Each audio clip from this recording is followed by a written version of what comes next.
Assalamualaikum warahmatullahi wabarakatuh. Bismillahirrahmanirrahim. Ini adalah pertemuan kedua mata kuliah kecerdasan komputasional.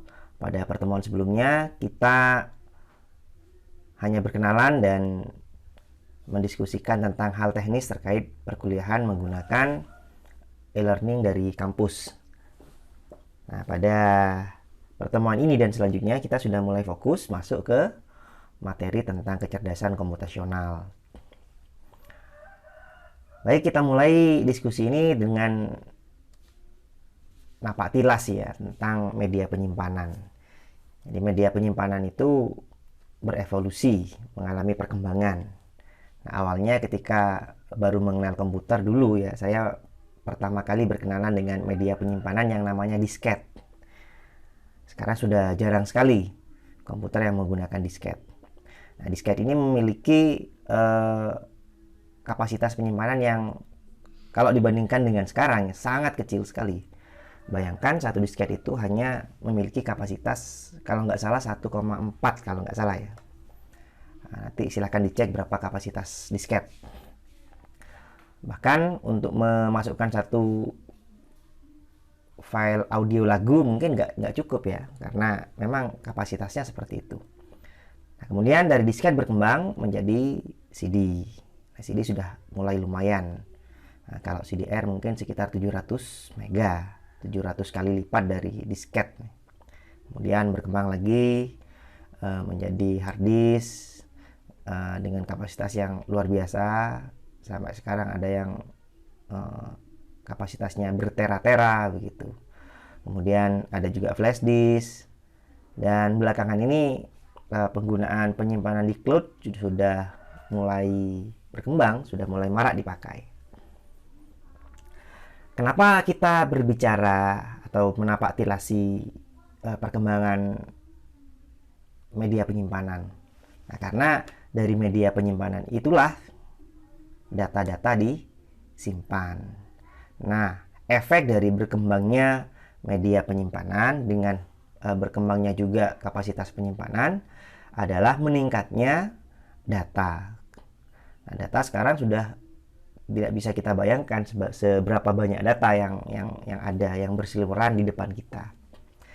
Nah, sehubungan dengan banyaknya data itu, maka ada banyak potensi yang bisa kita gali dari data.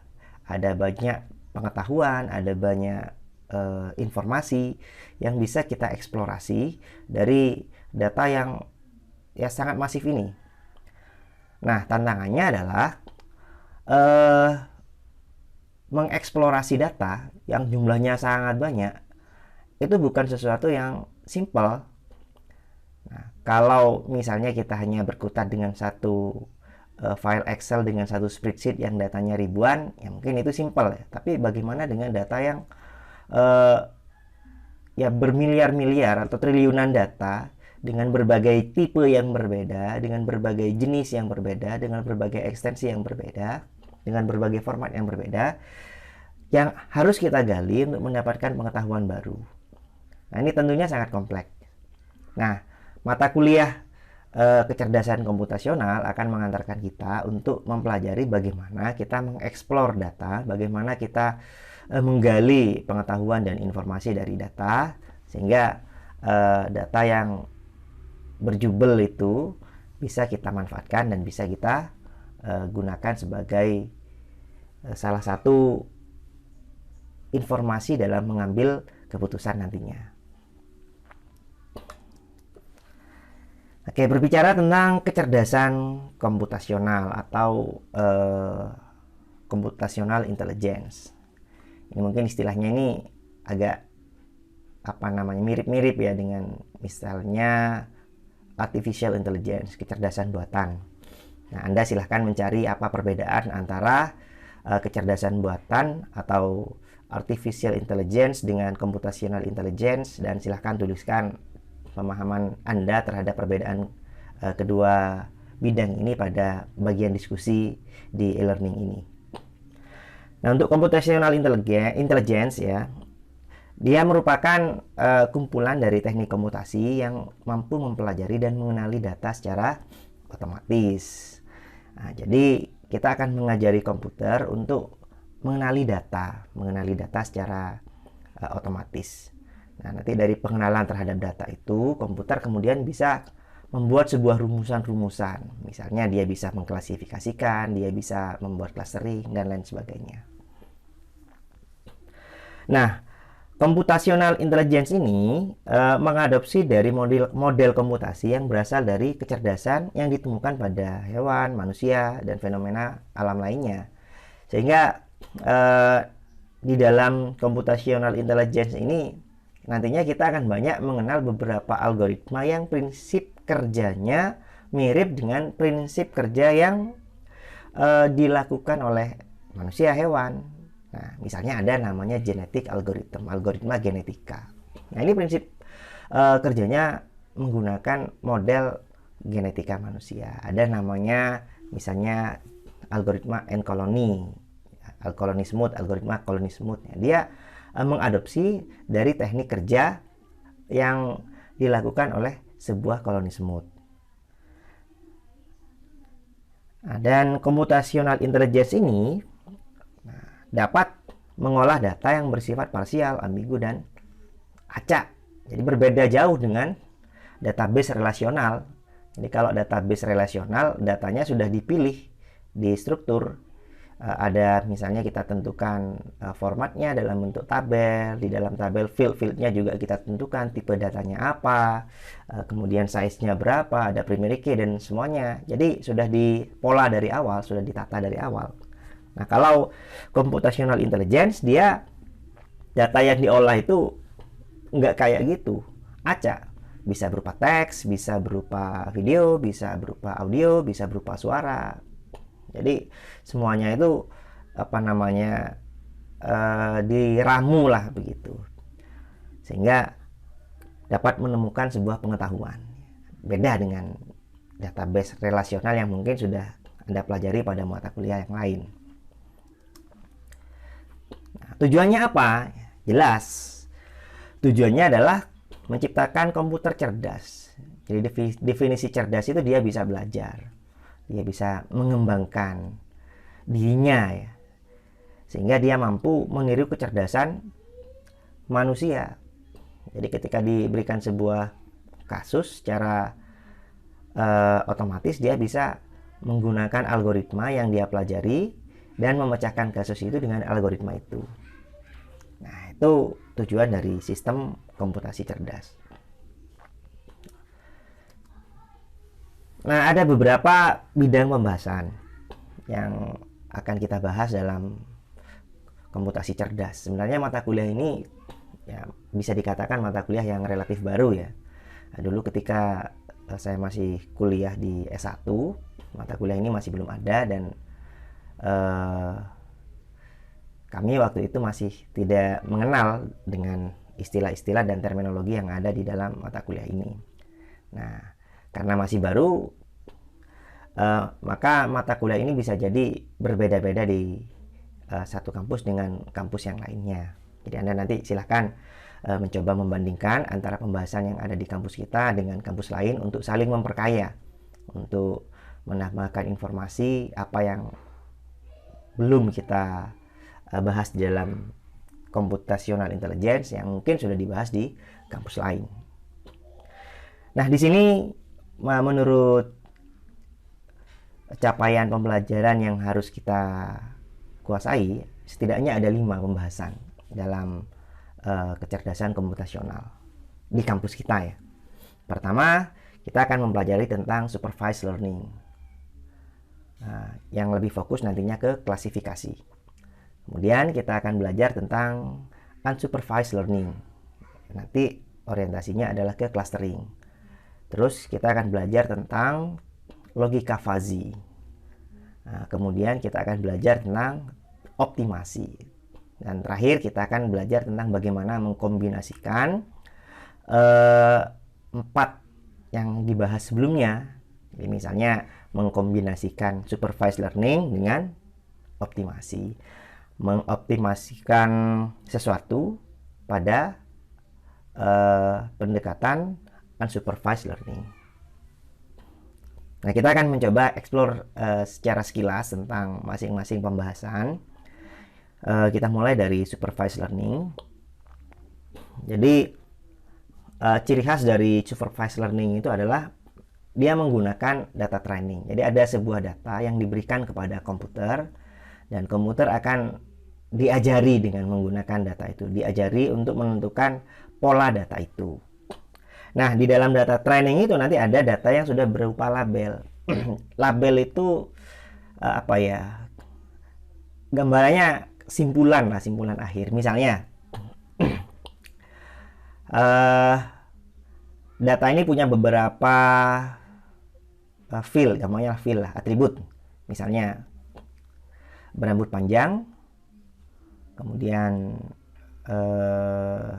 suaranya lembut, kemudian kulitnya halus misalnya, kesimpulan akhirnya perempuan. Nah, perempuan itu namanya label. Jadi dia punya simpulan untuk satu row itu, punya apa namanya, sebuah definisi lah kira-kira untuk satu baris data itu. Atau misalnya nilai matematika 9, nilai fisika 8, nilai kimia 7, nilai biologi 8, nilai ekonomi 6, nilai sejarah 5, nilai sosiologi 4. Nah, berdasarkan nilai ini kemudian ada sebuah simpulan di belakang, dia IPA. Nah, cocok ke IPA. Itu namanya data berlabel. Nah, dari data-data yang model seperti tadi itu, yang sudah punya labelnya di belakang tadi itu, nanti orientasinya adalah komputer diajari untuk melakukan klasifikasi. Sebenarnya bukan hanya klasifikasi ya, tapi juga bisa melakukan prediksi. Nah, ada banyak algoritma yang nantinya akan kita pelajari di dalam supervised learning ini, misalnya decision tree, nearest neighbor, dan lain sebagainya. Nah, yang kedua, kita akan belajar tentang unsupervised learning. Nah, unsupervised learning itu berbeda, lawan dari supervised learning. Jadi dia tidak menggunakan data training untuk melakukan pembelajaran. Jadi komputer tidak diberikan data training, jadi data itu plug diberikan kepada komputer. Nah, data-data yang diberikan kepada komputer itu data-data yang tidak berlabel, data-data yang tidak punya tadi, kayak tadi itu kan ada label. Kalau nilai eksakta tinggi, nilai sosial kecil, maka dia masuk jurusan IPA. Itu kan, maka dia masuk jurusan IPA-nya itu kan label. Nah, kalau ini enggak. Jadi datanya itu tidak punya label, hanya diberikan nilai fisika 8, nilai kimia 9, nilai sosiologi 6, nilai antropologi 3. Sudah, gitu aja. Nah, terus ketika datanya sudah berbentuk seperti itu, maka orientasi akhirnya, hasil akhirnya bukan klasifikasi lagi, tapi berupa klaster. Jadi ada klaster kelompok A, ada klaster kelompok B, ada klaster kelompok C, begitu. Nah, bisa jadi data yang ketika di supervised learning menghasilkan sebuah kesimpulan seperti ini, ketika dibuat dalam bentuk clustering, tidak ada labelnya, kesimpulannya juga berbeda, begitu. Bisa jadi seperti itu, karena algoritmanya juga berbeda. Nah, berikutnya ada logika fuzzy. Nah, logika fuzzy ini berangkat dari adanya ketidakpastian. Di logika komputer dengan logika manusia itu bedanya beda jauh. Kalau komputer itu dia kan menggunakan logika biner ya, benar salah, true false, yes no, 0 1 kan begitu. Sementara manusia kan logikanya nggak gitu. Logika manusia ini kadang agak apa namanya, hitam, agak hitam, kemudian agak hitam sedikit, hampir hitam. Nah, itu kan level yang tidak ada di komputer. Nah, untuk mengatasi seperti ini, dalam ketidakpastian ini, maka kita bisa menggunakan sebuah logika fuzzy. Ya, memang logika fuzzy ini sangat cocok digunakan untuk banyak hal, ya, karena dalam kehidupan ya, ketidakpastian itu sering terjadi. Nah, nantinya logika fuzzy ini akan membantu, ya, akan membantu mesin dan manusia, komputer dan manusia itu untuk berkompromi karena perbedaan model logika tadi. Nah, logika fuzzy ini dalam prakteknya selain komputasi itu sudah banyak dipakai, misalnya di pendingin ruangan, di AC. Ada AC yang menggunakan teknologi fuzzy, dia secara otomatis bisa mengatur suhu. Misalnya kalau suhunya atau manusia yang ada di dalam ruangan banyak, maka secara otomatis suhunya tingkatkan kedinginannya, ya. Kalau misalnya manusianya sedikit, maka tingkat dinginnya akan dikurangi. Nah, itu kan banyak dan sedikitnya itu kapan, itu kan tidak pasti, serba tidak pasti. Nah, itu logika fuzzy. Selanjutnya optimasi. Nah, optimasi ini adalah algoritma untuk menentukan proses pemilihan alternatif terbaik. Nah, untuk logika optimasi ini, algoritma optimasi ini nanti akan ada banyak ya algoritmanya. Misalnya ada genetic algorithm dan lain sebagainya. Nah, logika optimasi ini bisa digabungkan atau dikawinkan dengan model-model yang sudah kita bahas sebelumnya dengan supervised, unsupervised, untuk meningkatkan tingkat akurasi dari hasil pengolahan komputasinya nanti. Misalnya ketika melakukan klasifikasi dengan menggunakan algoritma K-nearest neighbor misalnya, maka ditemukan bahwa tingkat kebenarannya itu hanya 80% misalnya. Tapi ketika sudah diberikan optimasi KNN yang dioptimasi dengan menggunakan algoritma optimasi, misalnya genetic algorithm, maka nanti nilai akurasinya nanti akan naik. Yang aslinya 80% tadi menjadi misalnya 90% dan lain sebagainya. Nah, baik, itulah pengantar kita untuk kecerdasan komputasional. Nah, saya sarankan Anda untuk banyak membaca jurnal ya. Sekarang jurnal itu mudah didapatkan. Ada misalnya di Google Scholar, itu sudah gratis, itu sudah Anda bisa nyari jurnal ugal-ugalan. Di sana sudah ada banyak naskah dari dalam dan luar negeri, tinggal pilih sesuaikan dengan algoritma yang akan Anda cari. Silakan sambil cari-cari misalnya penggunaan algoritma genetika, penggunaan KNN, penggunaan K-means, penggunaan C-means, penggunaan fuzzy dan lain sebagainya. Nah, untuk membantu Anda memahami bagaimana logika itu atau algoritma itu dipakai dalam kecerdasan komputasional. Nah, tugasnya untuk pekan ini adalah ada sebuah video. QR code ini memiliki video. Ya, kalau Anda scan ada videonya. Ini ada sebuah riset di Kuala Lumpur tentang trafik lalu lintas ya. Bagaimana mereka menggunakan kecerdasan komputasional untuk mengatasi kemacetan lalu lintas. Silahkan disimak videonya, kemudian berikan komentar Anda. Ya, komentarnya bukan hanya bagus, tidak bagus. Jadi komentarnya itu harus lebih mendalam.